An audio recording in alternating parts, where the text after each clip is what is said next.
Hello, my name is Aaron Gilmartin, and I'm an interpreter here at Monterey State Historic Park. Welcome to our new series, History Happens Everywhere, where we build connections across the state and through time. Today we're starting with our friends up at Sonoma State Historic Park. So Tyler, what do you have for us today? Hello, my name is Tyler. I'm an interpreter here at Sonoma State Historic Park, and I'm currently standing in front of the Vallejo home.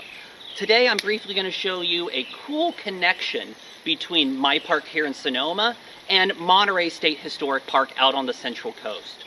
Even though our two locations are over 160 miles away from each other, there is some very interesting history that does connect our parks. Let's go check it out. Come on. Come on. You coming? Come on.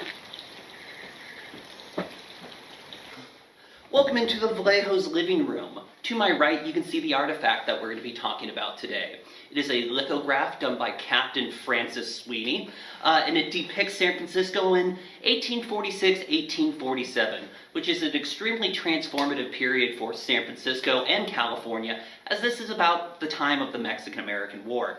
But what's most interesting to this piece, to me, is why would Mariano Vallejo have this in his house?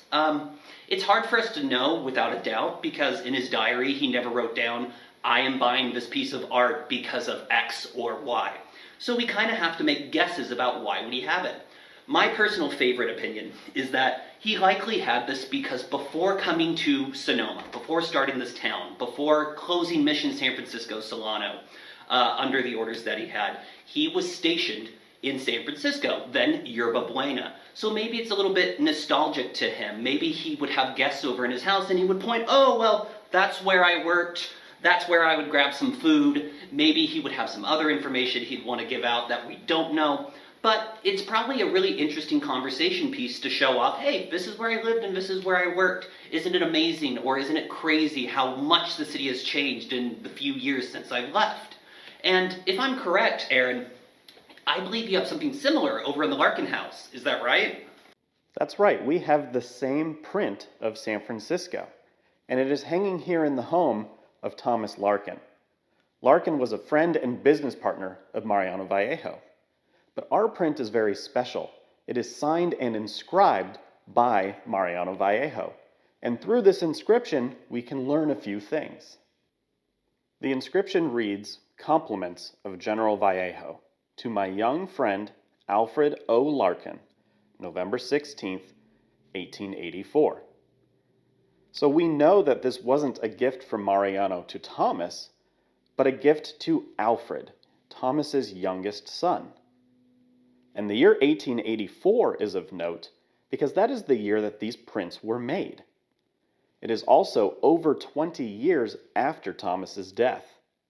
And so we're not sure why Mariano sent this to Alfred, but I like to think that he was checking in on the son of one of his oldest friends. This map really is a special addition to our collection here at the Larkin House.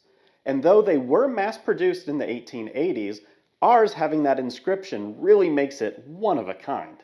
I kind of have to admit, having that autograph on your lithograph is kind of amazing, and I am a little bit jealous that we don't have it here at our house, but we do have Mariano's entire home, so I think I'll take that as a consolation prize.